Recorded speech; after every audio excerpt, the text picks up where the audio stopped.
Hey, Strick, do you think there's anybody out there in our audience that already has a podcast? Could be. I think we definitely need to hear from those people. 99% of podcasters don't make any money from their podcast, let alone make, a lifestyle out of their podcast. And that's something we've been able to do actually with our podcast, The Nice Guys Own Business. We have made a 6-figure income out of our podcast. You can learn how to. Go to turnkeypodcast.com/gift. GIFT, not GIF like the peanut butter or the image style. No, GIFT. turnkeypodcast.com/gift. 5 ways to make money podcasting. Check it out today. Pumpkin spice latte? I think not. I'm full of Nice Guys Fuckery podcast. Maybe next time. It's not a blanket. It's a pashima. And you can wear it in public, but it is a blanket and nobody knows. Yeah. You look so cozy and adorable that I feel like we should be talking about your grandmother's recipe for pumpkin pie. My Nana did make a mean pumpkin pie. The Nice Guys on Business podcast. The sportos, the motorheads, geeks, sluts, bloods, wastoids, dweebs, dickheads. They think they're righteous dudes. Most days, they take their meds. This is not one of those days. Welcome to Fuckery with the Nice Guys. No interviews, no business content. Just your 2 favorite slack-jawed mouth breathers ranting about whatever. Now, strap yourselves in for Nice Guys Fuckery with the kings of fuckery, Doug Sandler and Strickland Bonner. Month ago to date. We don't want to lose this comedy gold. I'm just trying to figure out how I can get myself and Sally onto the mic. Hello, Mike. Because I'm Mike. I'm very aware of the mic, but He actually prefers Michael. I don't know. Sally is not.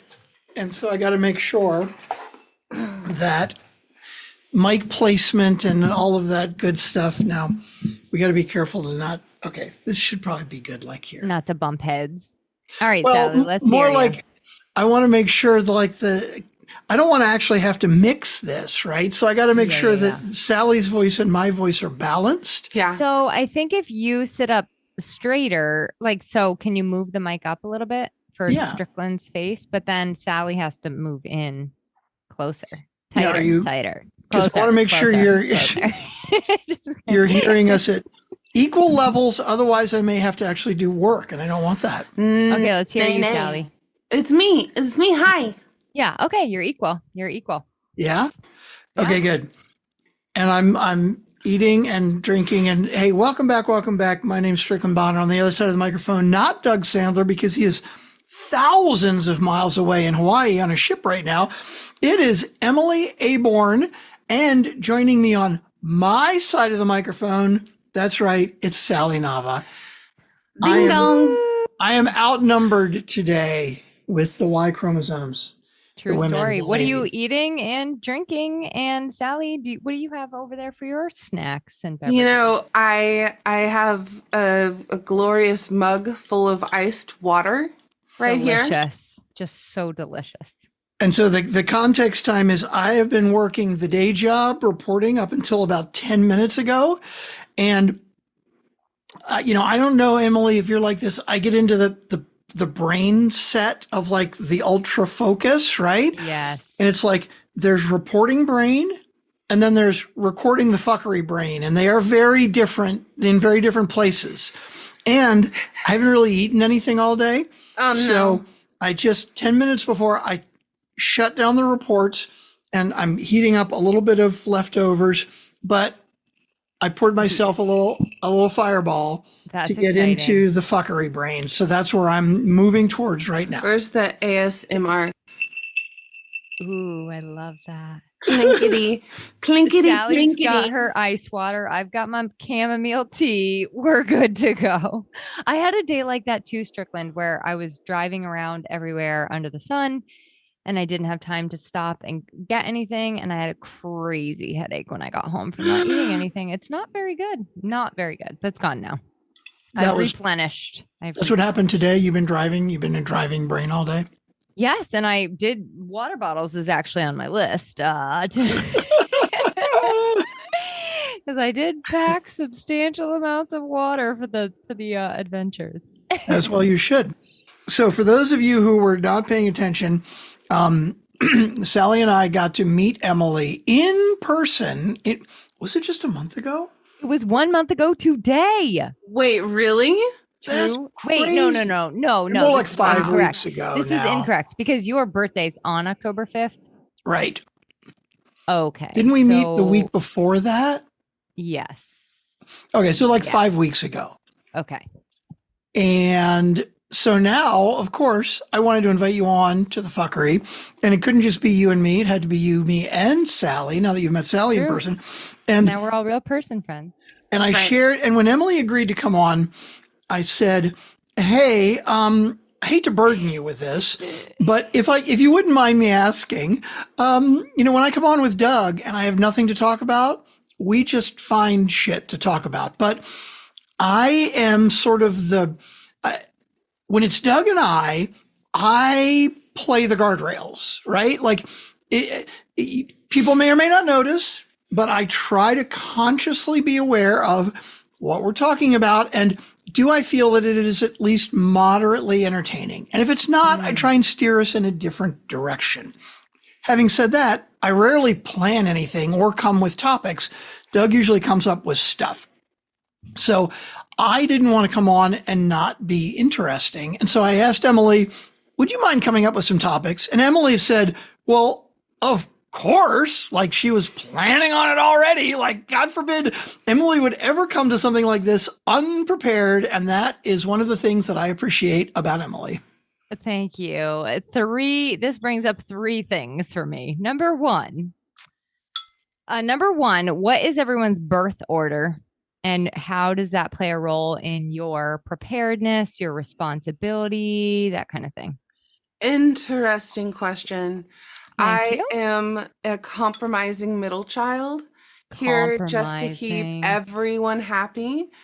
But lately, especially with what I feel is, what's the word that means just being like pressing into oh, I just got distracted. Okay, Emily, sorry. There may or may not already be Christmas lights on our porch. I figured. And I thought you were going to be here in a Christmas sweater, so. No, I have some self-control. We're 50, is it 50 or 51 days until Christmas? We're getting so close. We were talking about birth order. With the support of Strickland, I am leaning into non-people pleasing. Yes. And it's kind of wild. It's a challenge, but I like it. I like it too. And I feel like it, every time you do it, you realize, oh, actually it wasn't so bad. It wasn't so bad to say what I think I needed to say. So Truly. But I think it's also, you've got to be aware of it so often. yeah. Like you think about it and you do it and you're like, oh, that wasn't so bad. And then a week later, you're doing it again because you're not thinking about it. You have to really, you have to retell yourself that story. So what is your birth order and how do you feel that it affects your day to day? I'm the oldest, so I'm very good at planning things. I'm very good at organizing things. I'm very good at keeping things interesting when there's nothing to do, when it's boring, right? So hopefully I can bring that chutzpah to this conversation because I actually had 3 little brothers and they were all like, we were bored all the time. So I had to be like the one that was like, and now the activities, like the activities director of the family. Also, we were left home alone. I have told you this before, but we were left home alone a lot to our own devices. So I had to be like the responsible one, So now, you're the ringleader, really. Yes. So I think my people pleasing is more of just a feeling of responsibility that like it is if no one else is going to do it. So I have to do it for everybody else. I have to fix the problem, whatever the thing is. Respond, all that stuff. So that's I like that we have the same problem but different birth order. Yeah, I am the first of 2. and the oldest grandchild also. And everything that you just said, Emily, 100% describes me as well. And that's And- why we keep the guardrails in conversations. Exactly. That's Well, it. we're Exactly. advocating. Okay. We're advocating for the listener because we're responsible for them. Mhm. Here's my question, though, then, for you two firstborns is, do you really have to lead the ring leaders? Do you really have to drive everything, or is it that you want it done a certain way, so you're going to do it? Would it get done without you, but just not to your to your standards? I feel rather called out right now because I kind of resemble that comment. I was like, this isn't me. So No, no. Not you, really? Because I have a different answer. Let's hear Strickland. it's first. totally me. Oh, that 100% resembles me because I definitely have that. I have a very hard time asking for help. And part of it is because I feel the responsibility, but there is definitely a part of me that is like, well, somebody else could do it, but it's not going to get done as well as me. So I might as well just do it myself. There definitely is that in there. It's funny because I actually don't care how other people do things at all, but not when they affect me. So for example, like if I don't care what you eat for dinner, do not care what you serve at the party, don't care. But if I have to eat it, then I'm going to control it because I care. So it's really, mine is all just like, how can I make myself more comfortable by taking control of the situation? So when somebody asks you, hey, so what should I serve at the party? Your first question is, am I invited? And if the answer is no, then like, I don't fucking care, whatever. I mean, I try to think of like the most normal, like this will reach the most amount of people's taste and interests. You know, like for example, we're going up to Maine again, actually next weekend. And like, I know it's going to be easier on my mom and everybody's going to be happy if we just do pizza. You know what I mean? But that wouldn't be like my first choice for myself. But I also know I can work around that. You know, like I can be like, all right, I can have the pizza. I can have this. I can have this. It's like, yeah. So I do what is the best for everyone, but also for myself. It is funny because I think in that hypothetical situation that I don't think has ever happened before, if someone were to ask me, hey, I have these 5 things I'm considering to feed, to have for food at my party, which ones should I have? I would 100% number one say the one that I really want and I really like. That would be the very first answer. And then it would be, okay, what'll keep everybody else happy? Okay, Totally. that's so funny. So Mhm. maybe we both like control because it makes us feel better about what we're getting on the other side. No, that is interesting because you come to me with the same question and I want to know what is going to bring that person the most joy to prepare and offer. So nice, Sally. I don't know. I like to think of a lot of different angles of how things could go right or wrong. So that maybe is part of the answer. Now that's funny too, because wow, this is psychology 101, folks. I know, No, right? there's an And Sally intelligence and there. Emily. There's an intelligence there in your choices of I'm going to choose the thing that I like, almost as if, what if you become the person who then needs to step up and provide it? Mm, Hmm. that Well, has and to happened. That get has it a also little happened. a little on the woo side now, Woo! I love woo. am a Libra, my astrological sign, which is the scales. And when you said that, Emily, about weighing all the options, when I think about when an opportunity or a question is given to me, I often have to weigh both sides. Like I want to think about all the possibilities on both sides, which is very Libran. But even further than that, if somebody says something to me that, let's say, I agree with, but I don't feel that they're seeing the other side of it, I will often feel the need to play devil's advocate and point out the other side. Even if it's a side I don't agree with, I feel the need to balance the scales to be like, hey, you're right, but don't forget, keep in mind X, Y, and Z, Yeah. I'm not a Libra. I did this exact thing just tonight, Strickland. Oh, really? I played the devil's advocate on something I did not believe, like hardcore to Jason over dinner. And to the point where I was like, I'm starting to believe my devil's advocate side, even though I didn't. Oh, God. And then I got like all turned around in my head and I was like, wait, what was I arguing? Like I got so confused. But I think mine is similar. I just want other people to see both sides. And I'm also just stubborn a little bit. So Okay.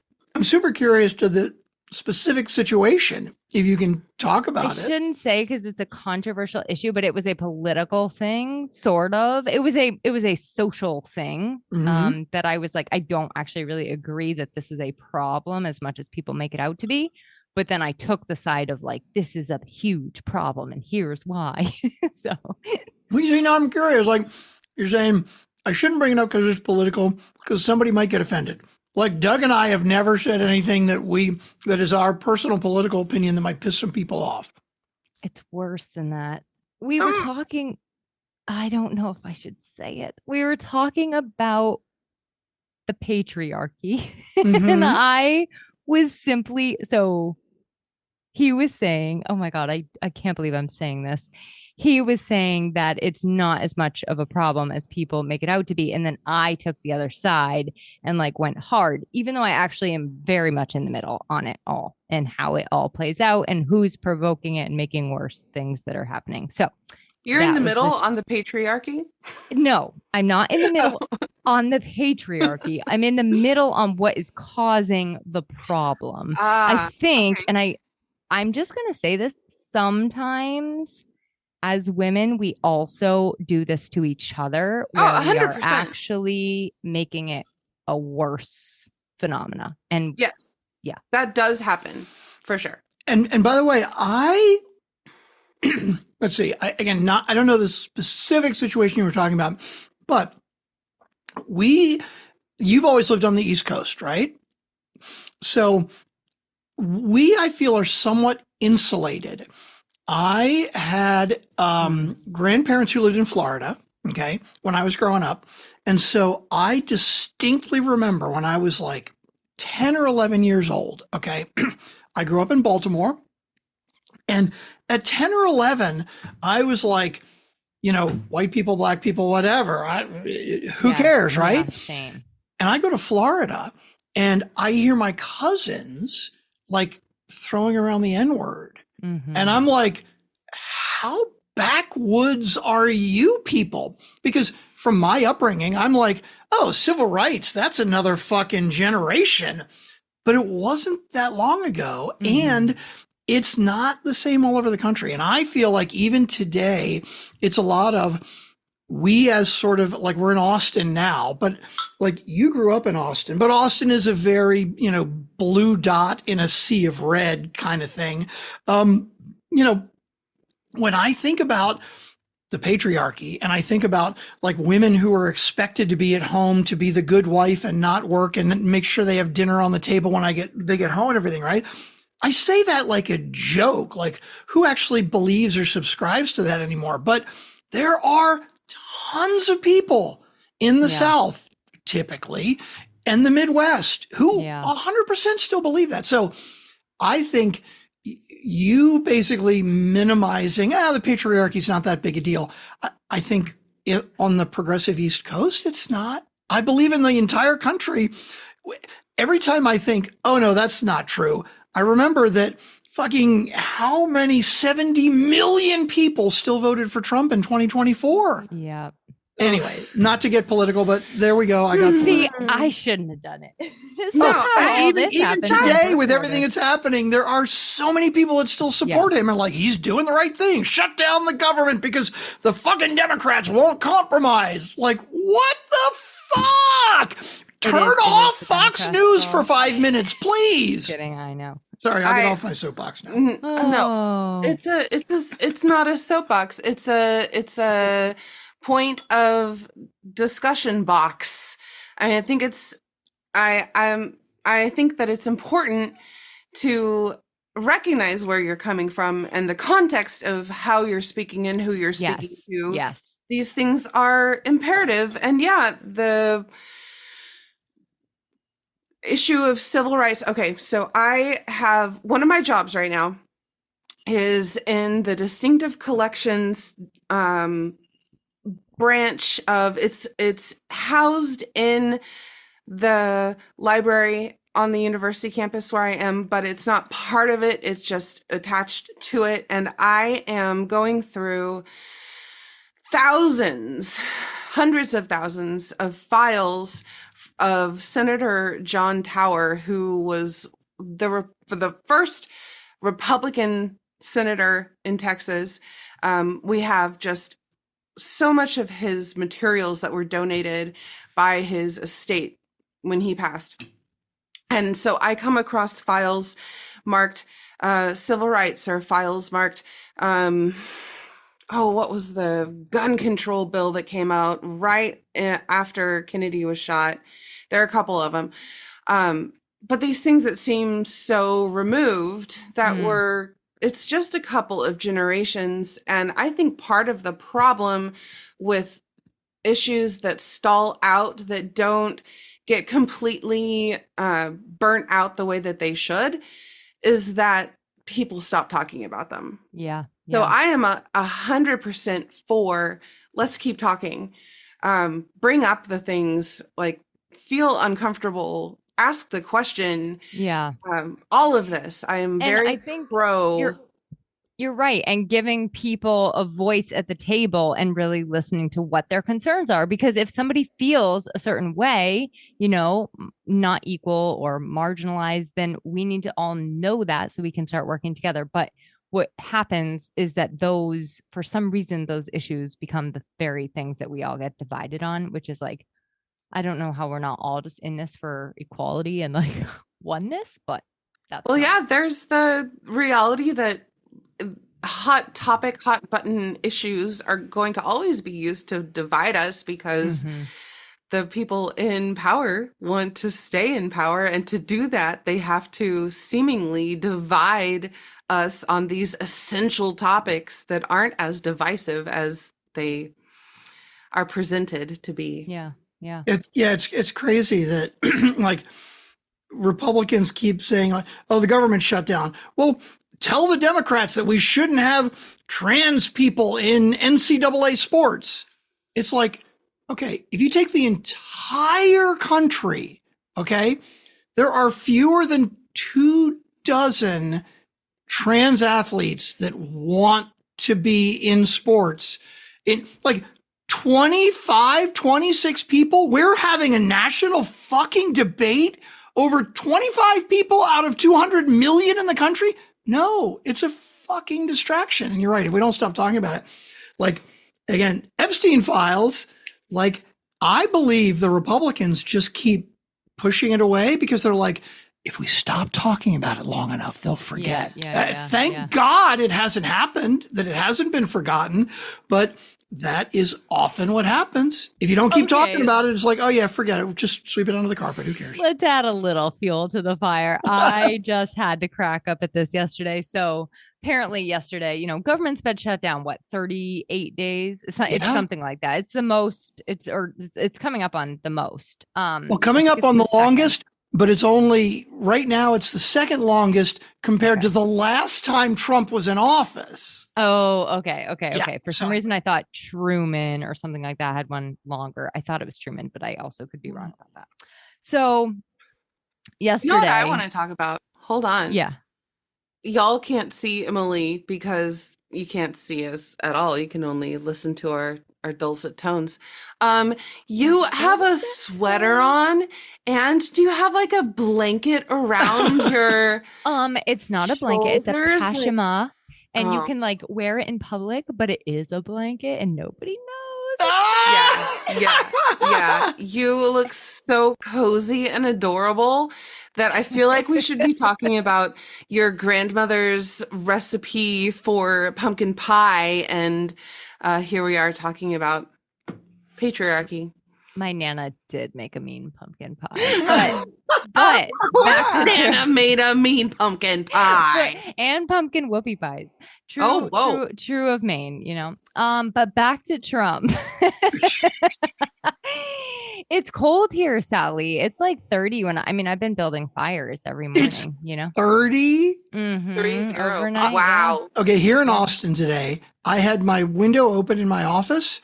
I had to close it because it was getting too warm. It's like 83 today. Oh my God. See, I think I would just love that year, like all the time, all the time. But Yeah. I do like building fires. There's something very like Hey, we built a fire. cozy and romantic about waking up in the morning and building the fire and making your tea, you know. We do not have an indoor fireplace. In fact, I miss having an indoor fireplace. But you don't need one here unless I can imagine. there's an ice apocalypse.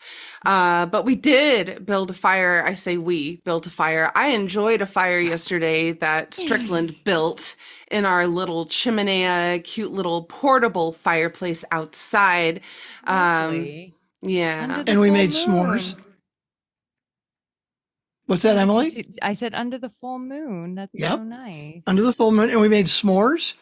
And Sally introduced me to 2 new kinds of s'mores, one of which I tried, the other I'm excited to try. Instead of using Hershey's chocolate, you do a Heath bar. Brilliant. Oh my God. It is a game changer. And the other one that I haven't tried yet, but I am very excited about sometime, instead of Hershey's chocolate, a Reese's peanut butter cup. Okay, that's actually more my style. Yeah. Right? Yeah, there's this potential with s'moredom that is just untapped. A Mhm. Heath bar is exciting, except the freaking cavity potential. Like those things just lock up there, and I can't. Oh no. Well, it's funny. yeah, We were yeah. talking about that, like Butterfinger, right? I Yep, love same. the taste and the not context, the Consistency. thank you, the consistency, but it gets so stuck in your teeth, it's not worth it. To me, the Heath bar is like the balance. There's a little bit of that, and it might get stuck in your teeth a little, but it's not going to be like crazy like a Just a Butterfinger. little cavity. Just a minor cavity. Right. Okay, so now that we've had our fun time, what were you going to say about Trump? Oh yeah. So while this is all going on, and like there are big problems going on right now and happening, and there's an election, or there was voting yesterday and stuff. He decided to reopen the case on whether or not the 2020 election was stolen. Are you kidding me? I didn't even hear What? that. Yeah, I mean, I think you can just look that up on the old Googles, but yeah, so that, it's just that. It's just a distraction. Exactly what you said.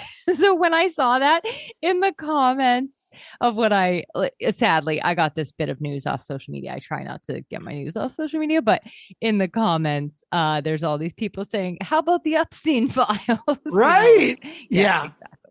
Exactly. Seriously. Oh, but yeah, honestly, not enough blood pressure pills in the world to navigate this one. So I think we're just all hanging on for dear life, and it's not going to end soon, but yeah, we just so hold on. Right. We don't have, the government will not pay air traffic controllers, right? So we may end up shutting down certain airports, but ICE, oh no, they got money to pay them.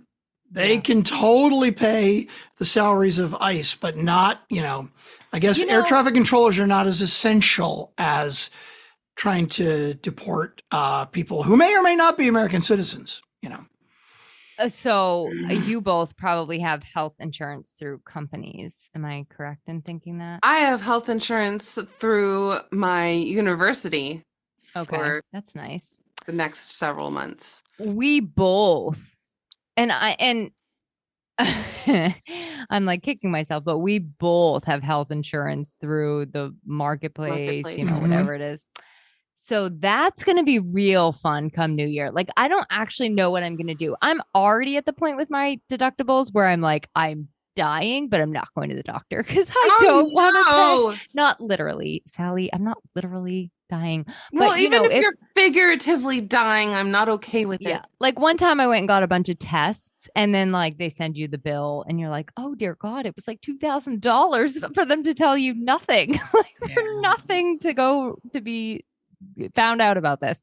So my only point is that for a lot of people it's about to get really, I mean, the food stuff is already happening, you know, it's just about to get really real and really scary for a lot of people. So yeah, I don't know what's going to happen in the coming year. It's not very promising. But I'll tell you what, Yes.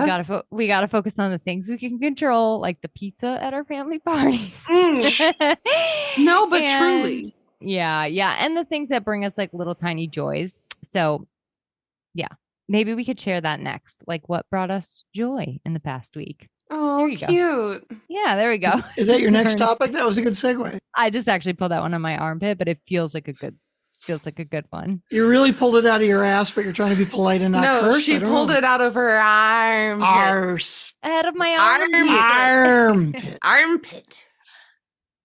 I don't have an ass. I have a butt. Okay. We were not allowed to say butt in my house growing up. We had to say rear end. Rear end. What We were would not allowed happen to if you watch The Simpsons or say butt. Yeah, we weren't allowed to say many things or watch. What did you get as a punishment for swearing? Just like the expression on my mom's face of how disappointed she was. Oh, that's nice. Yeah. So what are you thankful, grateful for this week? Well, I asked you guys first, if I recall. Oh, Okay. I love this question. Also, one of my professors asks this question at the first class every week. She's like, "Okay, let's take 5 minutes to talk about like what's feeding our souls." It's beautiful. I love it. And my thing is a thankful thing. What? Here, let me explain. We have a sidewalk in front of our house that gets a lot of traffic in our neighborhood. People walking back and forth because we're close to the park. And I took some sidewalk chalk and wrote real big, "What are you thankful?" Wait, I didn't use the word thankful. I used grateful. "What are you grateful for?" And people have stopped and written. I started it. I seeded it. I think I wrote coffee and my mom, and then people have come along and added to it. And it is bringing me so much joy. Not only like coming by and seeing what people have stopped and written, but also watching them encounter it. And there was a mom and her little kid the other day who stopped, and they had a conversation with themselves about, oh, what should we do? And the little boy decided they wanted to say that they were grateful for Luca, who I'm assuming is a sibling or a friend. But there's everything from clouds and the sun to somebody just wrote, "I have a job and I'm alive." Oh. And I don't know if they were being lighthearted or serious about it. But that thing is bringing me so much joy right now. I really love it. I love this on multiple levels because it's like, I mean, that is the power of gratitude, is to make other people feel gratitude and spark joy in us too. So I love it. totally. I've in the back of my mind, I'm like, okay, what can we do on a regular basis to do something like this, but change it up? We actually got a FedEx delivery the other day. And so my office, I look right out on the street. So like I see when people are coming up, and it is really fun when I see people stop and read and then grab the chalk and write. So the FedEx guy comes up and drops off a package. And like, I go back to work, right? And I look up a minute and the truck's still there. And I'm like, huh? And he grabbed the chalk and he wrote, "Aw, FedEx and God." I'm like, Aw, oh my God. like, what? filming Yeah. Aw. Like, dude, he's like doing his job. He's busy. He's probably like gets bonused on how many deliveries he makes. And he fucking stopped to be like, you know what? I am goddamn grateful for this. It's I so love great. that. I didn't know that had happened. Oh, Oh my gosh, I love it. These are great. You should take a photo so we can see and post it in the Totally. group. Totally. But what a great project. And maybe it'll spark somebody else to do the same thing. And then we can keep Right? the ripple effect going. I love that. I love that. Brilliant. Now, I'm grateful for, so last night, Sally, in the morning, she had a meeting of like an organization from school scheduled for the evening. Something happened. They lost their room. And she said, hey, is it okay if I invite them over here tonight? And we have our meeting here because we're like 10 minutes from campus, right? I was like, yeah, sure. Well, this ended up evolving into, I get a text middle of the day like, hey, how about if can we make dinner for everybody? Can you go grab some food for, yeah. What did I ask first? I said, how busy are you today? Right. It was, how busy are you today? I'm like, not too busy. Why? And she's like, can you go to that Mexican market and get some of the fajita meat? Because we found this market that is the most ridiculous fajitas. Can you get some fajita meat and we can make dinner for everybody coming over tonight? I'm like, yeah, sure. How many people are coming over and this and that? And it turned into like a big thing. Like I've been here 3 years. It was so great. And Sally's been here with me for about a year. And we've never like had a bunch of people over, right? And so it was like, oh, okay, we're gonna get food and like want to spruce the place up and like we want to do a real dinner. And then like everybody came over and it was just the greatest little thing. It was so much fun and it was completely spontaneous.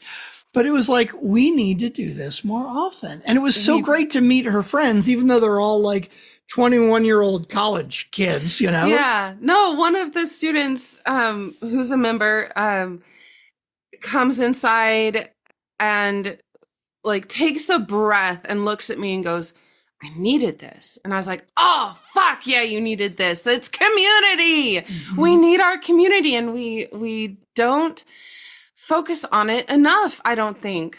Hot take. I don't think. How many people? It was like 8. Yeah, there were 5 other student members, and then our faculty advisor showed up.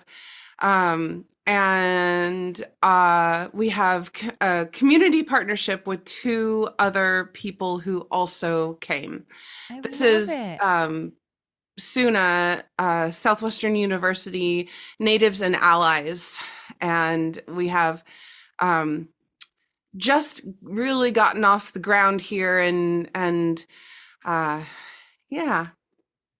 Woohoo! So I'm with you on the spontaneity. It's like it's in the little things or the things that you think are little, right? Like having people over and hosting is just like the best feeling. I don't know why. Especially I love probably, it. Yeah, I was gonna say you I love probably feeding really people. Yeah. Ask Doug. But I tell you what, those small little things, they are the community builders and connection builders and conversation starters. So you guys are doing great. Look at these joys. They're big. We got some good joys. We definitely, things are very good and very happy and busy, but really good. Yeah. So what about you? What is bringing you joy? What are you grateful for? So mine it was planned, but it ended up being, I was looking forward to it, but it ended up being so much more fun than I thought. So on November 1st, my friend had her 43rd birthday party, which whatever, random number. And she did a 80s, 90s, and 2000s throwbacks. You could like come dressed however you wanted. Mm-hmm. And it was like all 80s through 2000 music. Heck yeah. I dressed like Mary-Kate and Ashley Olsen with my friend. Like, it's funny because I'm real tall and she's real short. So we were like we're twins. Like we do look similar, but our height is very non-twin. So we wore like overalls and plaid shirts tied around. And I danced for 3.5 hours straight. Sometimes I was the only one on that dance floor, mind you. And I just had the time of my life. Like I have not done that in so long, which my body still is recovering. But it was really, really, really fun. And I just, what it made me realize is that like it's not that hard to find moments of joy where you're just kind of like, as long as you are okay with just like letting go and being like a little silly and letting yourself be a little wacky, Yep. it's not hard to find those moments of joy. Like that was really easy. All I had to do was show up and then boom, it happened. So it was great. And she felt, most importantly, I think she felt like everybody who came really, really loved her. And that's like all you can ever ask for in a birthday party. So Agreed. That's perfect. Yeah. That's amazing. I love it. Yeah. So now I got to do more dancing. Oh, you know what it made me think of? And this is on my topic list. The DJ. The DJ was not fantastic. Like if you're doing 80s, 90s, 2000 throwback, you need to pick, primarily just stick in the 80s. You know what I mean? And if you're going to do 2000s, I think it needs to be like danceable. You got to be careful because a lot of the stuff in that time was not danceable. It was very angsty, like, like we don't want Hanson bebop. We want Michael Jackson, but esque. Journey, that's a better one. So I really struggled with like, how are you supposed to dance this? But I will say I learned about myself that I know every lyric of Alanis Morissette's Ironic, because the other thing the DJ did is she's like, okay, this one everybody has to sing. And I was like, that's awkward, but I definitely knew every single word. And I was probably the only one holding the tune at sometimes because that is who I am. That's interesting. My sister just turned 40, my little sister, and her name is Katie, and she threw a Y2K T. See, that's fun. Party, throwback party, and we got the party poppin', but mostly with like early, late 90s, early 2000s, like rap. Yeah. I think you can hit some good stuff with the rap, but you got to go into like the danceable rap, because there's also like the sit back and smoke a joint rap, which is what kept happening. And I was like, okay, oh no, all high right now. So can we please move on? Yeah, it's got to be the fun stuff. Yeah, that's why. So when we do our wedding / graduation reception this summer, our after party, we're having the Hair Metal Giants, which is a band that I used to do sound for. All 80s hair metal. That's all they do. Journey, Whitesnake, Poison, Kiss. It's going to be perfect. Fun party dance music. This was going to be a question I had for you, is what the party plans are for after the wedding. Who knows what the plans are? The plans are adaptive, because this is the most important thing, is flexibility. What? I'm going to actually email the band. I'm going to email. I've reached out. He hasn't gotten back to you yet? No. I read about the band. We need to lock a date in before we get a location, because I really want to make sure that we have the band, because I don't want to have a DJ and there's no other fun band. So I'm going to email him back, and we're going to try and lock down a date, because you're invited. You and your hubby are invited if you want to come to Austin. If you are hearing this over the airwaves anywhere, you're invited, as far as I'm concerned. Open invitation. Oh wait, we don't know the date. That's the problem. I'll put that on my calendar. It'll definitely be summer, and we were originally targeting it for Sunday, Memorial Day weekend, but we're not sure. The band may not be available that date. So we're thinking July otherwise, but I'm going to check in with the band again right now. Partially, additionally, okay, here's the reasoning. Are you ready? Mm-hmm. All right. We're actually getting like legally married by my siblings, who are ordained via the internet on Christmas. On Christmas Day. Oh. We're gonna let the kiddos open up the presents, and we're gonna, eat a little something, and we're all gonna recover from what happens on Christmas morning. And then we're gonna have a little like, I like you. Okay, do you like me? Perfect. All right. Super simple. Let's Especially do it. your love for Christmas. Did Sally choose that? Exactly. No! I didn't. Didn't. It was at what? Do you know? Okay. Oh my gosh. Oh my gosh. Your brain moves fast. I know It does. she's doing the ADHD thing like I usually do. Like, okay, that's what I It look is like? contagious. Okay. It My is bad. contagious. Do you know the proposal story? No. No. Yes. Here it no. is in 27 seconds. I think I can do it in 27 seconds. I was taking a nap on the couch on Strickland's lap, my little head in his lap. And I woke up and he said, I have a question for you, but I need to preface this question by saying that there are disclaimers with the question and there's a reason that I'm going to ask it. And I'm like, oh. And normally I would give the disclaimer What's first. gonna happen? But because of the situation, I have to ask the question first and then give the disclaimers. And I'm like, okay, what is this question going to be? I was a little bit nervous. And he was like, do you maybe want to get married? And I didn't know until he said it out loud that, fuck yeah, I do want to get married. And I was like, okay, yes, a million times, yes. And he says, well, you know, where we can do it is the cabin. Because my family has a cabin in the mountains of New Mexico, which, among other things, is where some of my father's ashes are housed in a tiny Viking ship in the living room. Anyway, that's another story. And we were going to be there on Christmas anyway. Yeah. And he was like, and we can get, you know, maybe we can get married like on Christmas. I was like, yes. I felt, honestly, I felt like I was just like this universe, envision, if you will, like a very friendly, velvety octopus, like just came down and like scooped me up and twirled me about. And it wasn't until after he had asked and I was like, yes, that I got a little bit overwhelmed and cried a little bit. But no, it was all Strickland.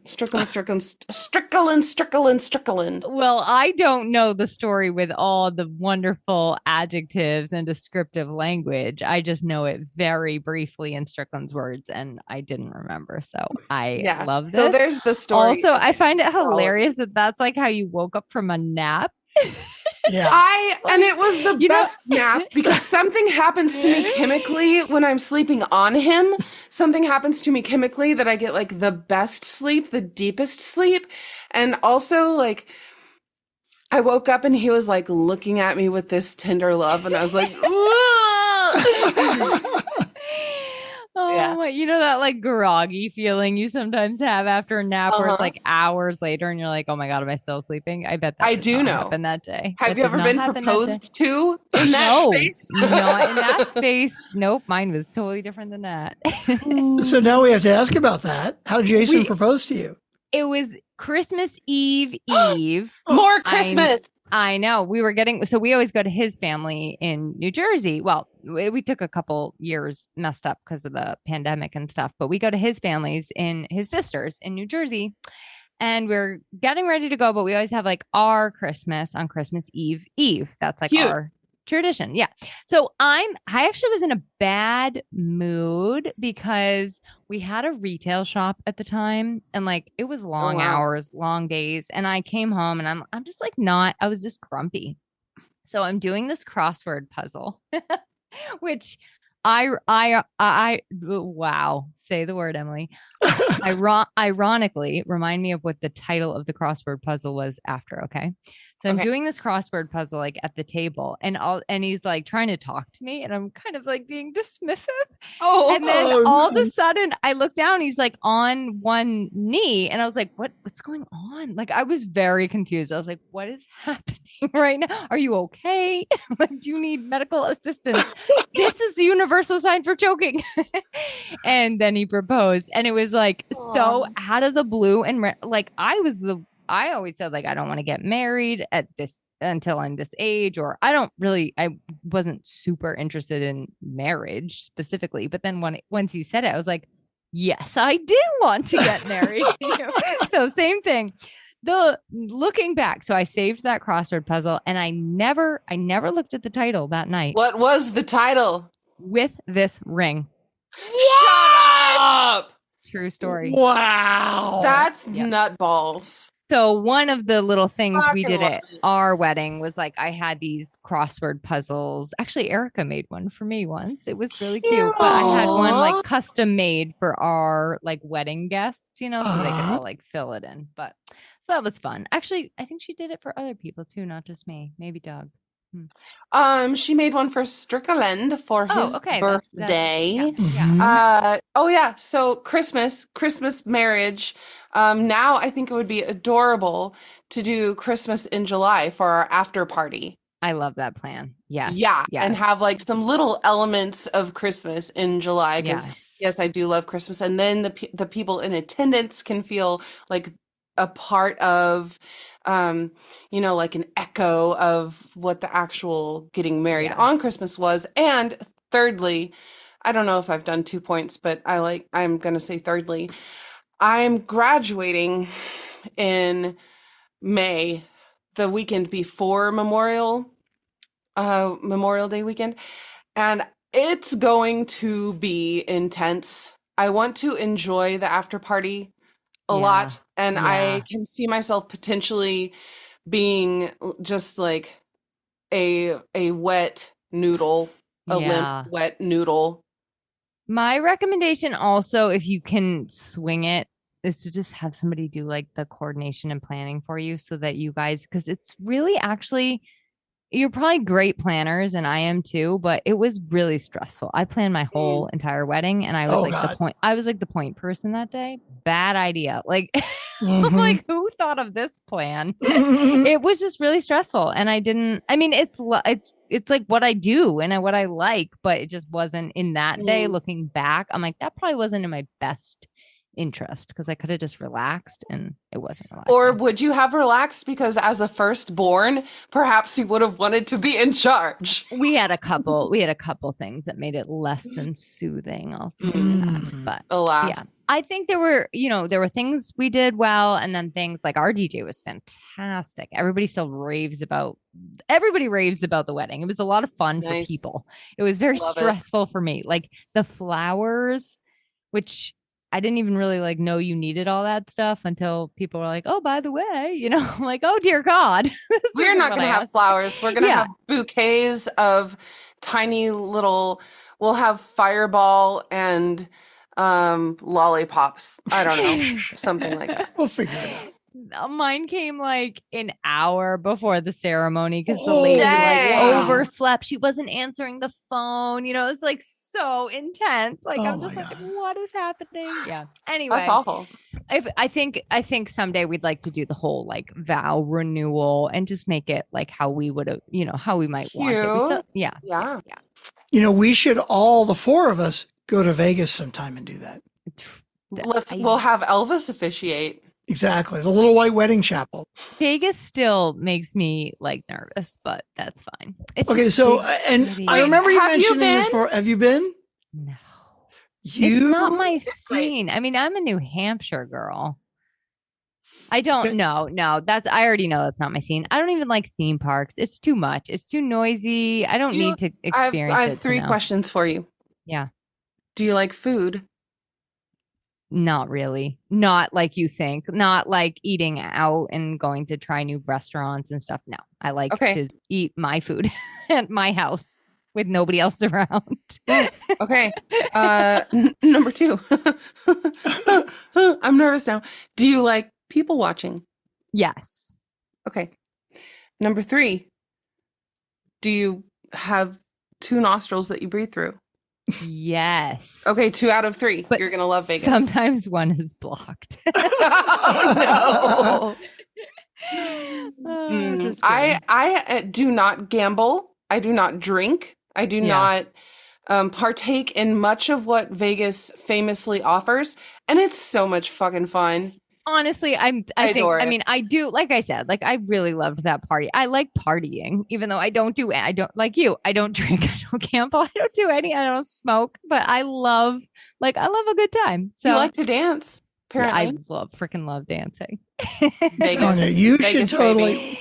I will keep dropping that little seed of like, hey, by the way, and speaking of which, we're going to Vegas in January for a weekend, and we would love it if you and Jason wanted to join us. I'll just throw it out there.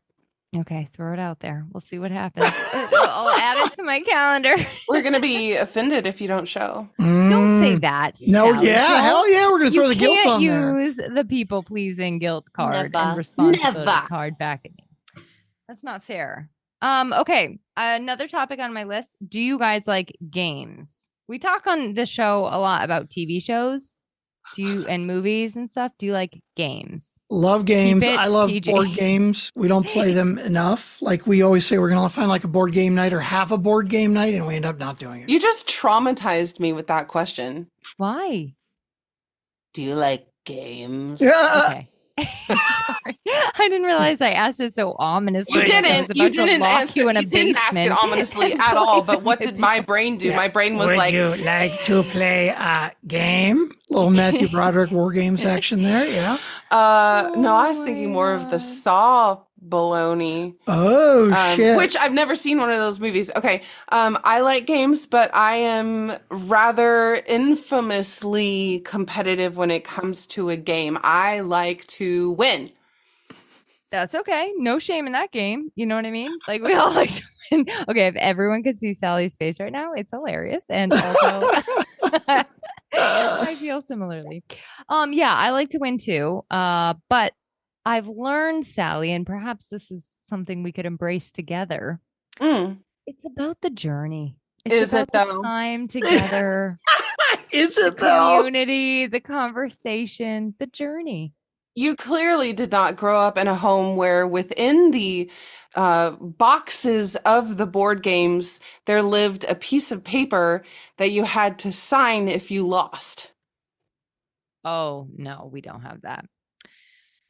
No. No. Like if We that's didn't- not we didn't- I traumatizing didn't- enough, that is no joke. That is I didn't like actually- a ton of games when I was a kid because I didn't like playing with my brothers, which I had to play with all day long. So I was like, anything now to get away from that. Tell me more about why you want to know if we like games. Oh, I just was going to recommend some games. Oh, that please do. People might find interesting. So there's one recently that we found, and it's super nerdy, so don't judge. Excellent. But it's called Code Names. And basically you get like this, oh my God, you guys would love it, I think. You basically are looking at like a grid of words. So they're all different words. It could be anything from octopus to igloo to turtle. Love it. Yeah, to door, to oven. Like there's just all these random words.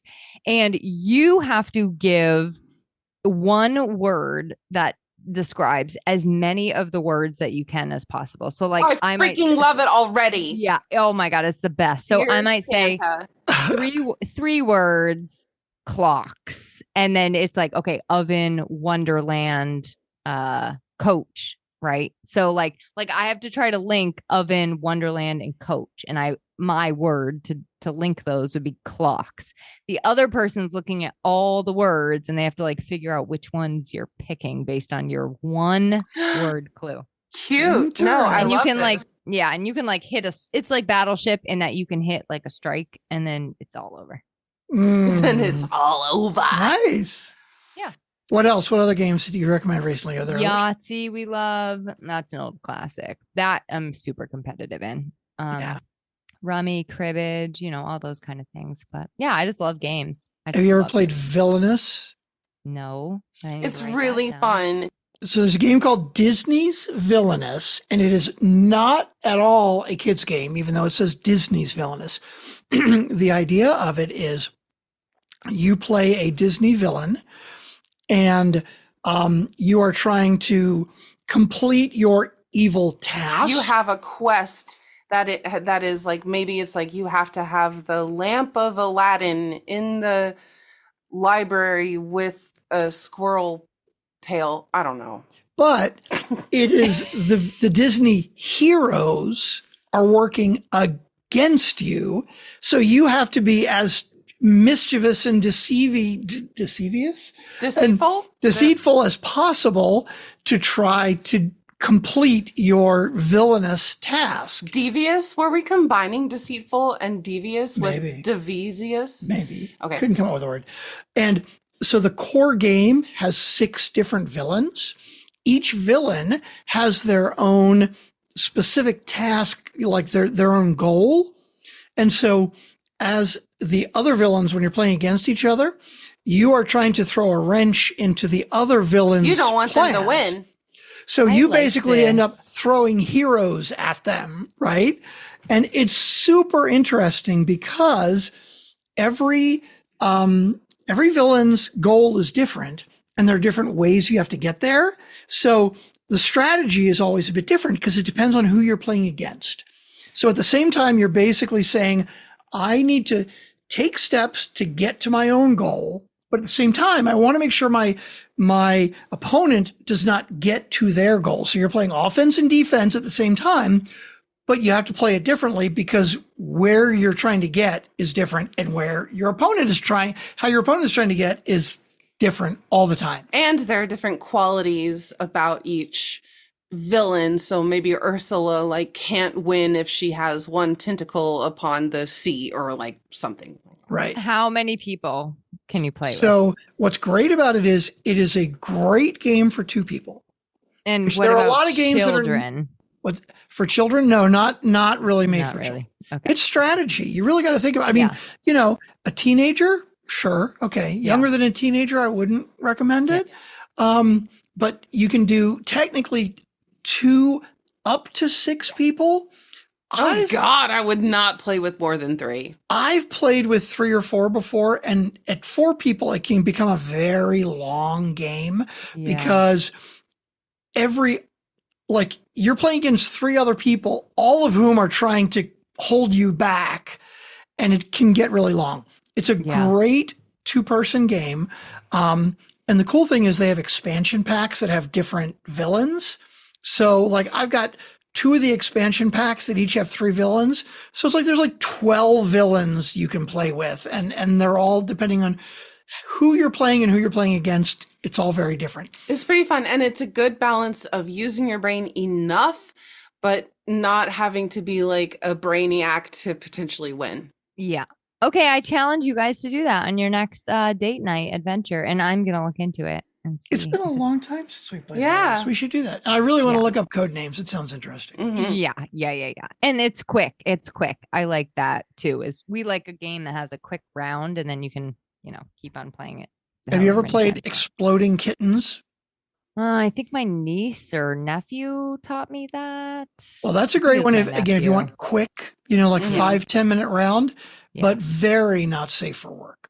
Very, Yeah. very not safe for work. Yeah. Nay, Okay, nay. maybe it was my nephew then, not my 6-year-old. Mm, We do enjoy when we get a bigger crowd together. Like my daughter will sometimes have her partners over. It'll be 5 of us. Like Cards Against Humanity is still, when you get a crew, I Cards Against know. Humanity is the best. It's Did such I a send you the classic. link to Cards Against Christmas? Didn't I get you that one year? Did you give me that last year? I thought so. 1 year, like you've known me more than a year. True. I think it was last year. I thought I got 1 year? Okay, excellent. I Never thought mind. so. Oh my gosh, you guys, we've been going an hour. We should give people a reprieve. But that was It's all well, we our should, topics. Except, Voicemail from Jerry. yeah, we've got to actually Voicemail from get through all the tech stuff, and we do have 2 voicemails. So why don't we get through? Wow. I'll let you go. Oh, You have okay. time, Emily? I don't want to hang. Yeah, of course. You're not. I mean, you're only keeping me from my bed. It's not really. It's not really Well, if urgent. your bed is half as cozy as you look now, I feel criminal keeping you from it. Mhm. You're Okay. hilarious. Now the only thing is we've got to check on the sound here because because it's 2 of us, we're listening with speaker, and I'm not sure if I have the settings correct for speaker. So let's find out. I'm going to play this, and you have to give me the thumbs up if you're hearing the music, okay? She can hear it. We got a voicemail from Jared. I said a voicemail from Jared. You know a voicemail from Jared. Nobody else will call. We got a voicemail from Jared. And one from the rest of y'all. It's so much longer when you're not listening on 1.5 speed. I know. You Oy. usually listen at 1.5 speed. Like 1.3. Yeah. Okay. You guys, I got to slow down a little bit. Mhm. Most people I can't do 1.5 actually, but Yeah. yeah. Okay, let's take a listen to the voicemails. Hey, Strick. Hey, mystery guest slash nobody. That's So us, listen to the Sally. episode today. We're nobody. And, it's funny because the big call is really more to Doug, I guess, to some extent. And, dude, it was crazy hearing your mom on there. And love the fact that she was censoring herself in the beginning. And Strick gave her a heads up. And then she's like, oh, shit, I didn't know that.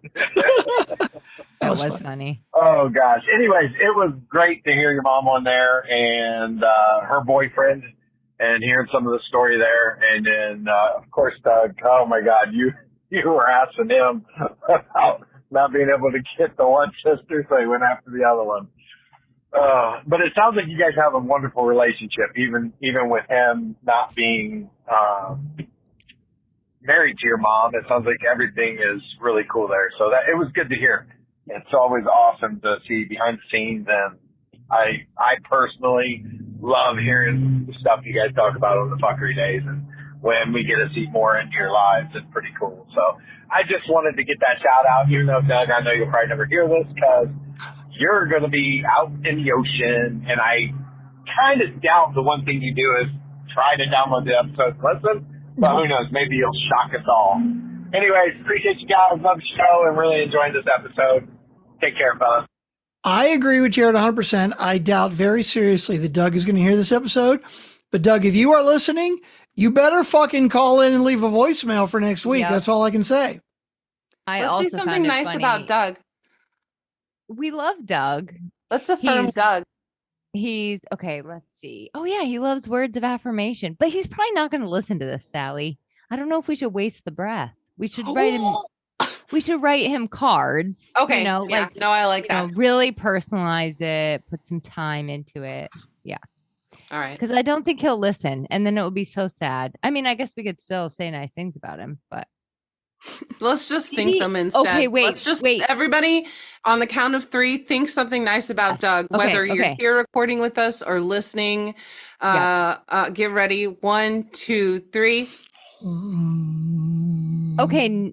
Is he going to be back next week, Strickland, or no? No, he will not be back next week. And I'm glad you mentioned that because my plan for next week, okay, here's the big plan. I am going to post in the fuckery a Zoom link. Yeah. The Zoom link will be happening. I got to figure out the time. I don't know. Let's do next Wednesday, same time. Wednesday, 6:30 Central, 7:30 Eastern. And anyone who wants to join, I'm not going to have any other guest. It's just going to be me and whoever wants to join. That's fucking amazing. Right? It may end up being me. Like if you all listeners, if you don't take action, you're just going to have to listen to me ramble. I would love to talk to / hear from anyone that wants to jump in. That's the plan for next week. If you want the link, go to the Facebook group. If you're not in the Facebook group, go to niceshortcut.com and we'll let you in. Can I give you 2 suggestions to Please. make it a super success? Absolutely. When you first of all post it in advance, and second of all, just create an event in the group and invite everybody in the group because we don't all. Great idea. So people get an alert. Yeah, I don't get all the notifications, but if somebody invites me to something, then I do. So I'm just saying that for other people. You know, I'm going to let other people have a chance, but yeah, I think an event is the way to go. That is super smart. I never would have thought about that. I appreciate it. And by the way, you should not hesitate from jumping in because here's the thing about my idea for this is that anybody jumping in is not going to take away from anyone else jumping in. Yeah, it's not like pie. And I have a certain limited number of slices. If you jump in, Emily, everyone else can still jump in. You will not take away from them. Okay. Love it. And by the way, from past experience of the last, 10 years or so, I don't think we're going to get dozens of people jumping in. If it's not like pie, what is it like? I got to think about that. Everlasting gobstopper. Oh, nice. It's plenty for everyone. Okay, here we go. Voicemail number. It just keeps on changing. Number 2. Hey, Strick.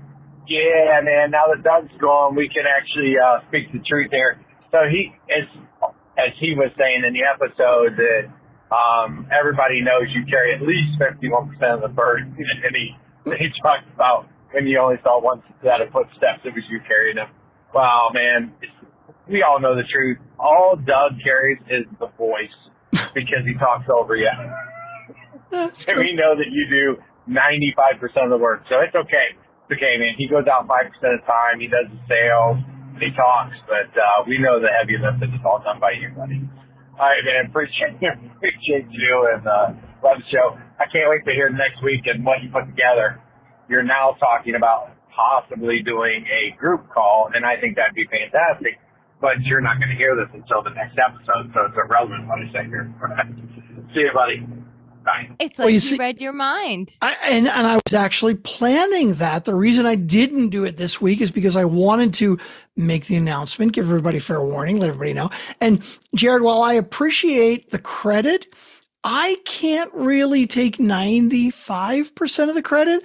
There are plenty of times where, Doug doesn't work a day job. I work my day job, and I look at the 5:30 on Thursday, which is usually when Doug and I record, and it's coming up. And there are times, as much as I hate to admit it, total transparency, Funkin' fans and listeners, where I'm like, oh, fucking time to make the donuts. Like, I'm just, what am I going to talk about? I'm not in the mood. I don't care. And Doug comes to the table and we start talking, and it's pretty fucking entertaining almost every time because I catch his enthusiasm and the topics he wants to talk about. And, Doug and I, we just love chatting and catching up. And so I definitely give him more than 5% of the credit. Well, I fell in love with you listening to your podcast. That is true. Huh. Is that an actual expression? Time to make the donuts? Okay, so Time to Make the Donuts comes from an 80s, maybe 90s Dunkin' Donuts commercial. Yeah, Dunkin' Donuts. See, we didn't have that in Texas. We didn't have Dunkin' Donuts in Texas until I was in college. What did you have? Krispy Kreme? No, we didn't have Krispy Kreme either. We had fucking Texas shit. Texas shit. It's just called that, just really Texas shit. People are like, ooh, I'll bite. There were little individual mom and pop donuts. We didn't have any of like the big good coffee donut chains. We didn't have Tim Hortons. We didn't have Dunkin'. We didn't have Krispy Kreme until I was at least in high school.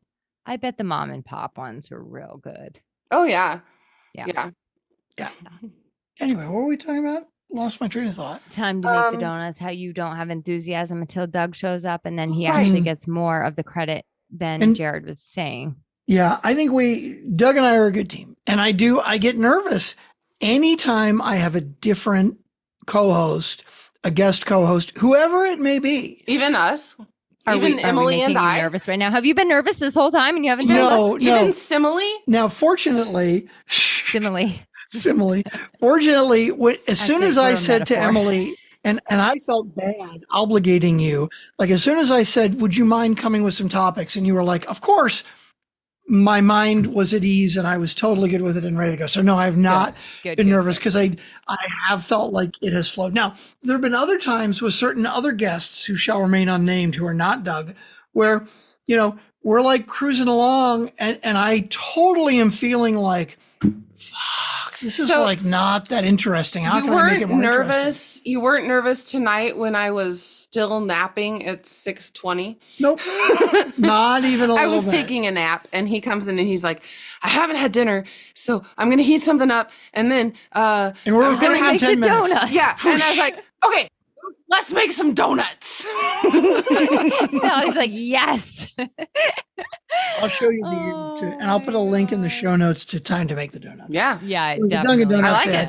It was a guy who was basically like, it sounds cute. It is. The guy is like, it's creepy, I think. Like, doesn't he have like doesn't he kind of look like Mario or Luigi? In my head, he has like a Mario Luigi vibe, but he does kind of, but it's like every day he's like, okay, we open at 5 a.m. or something. It's like, time to make the donuts, but what's funny is I don't remember it was a commercial for Dunkin'. So obviously they were not saying, don't come work at Dunkin' because you'll have to work at 5 a.m.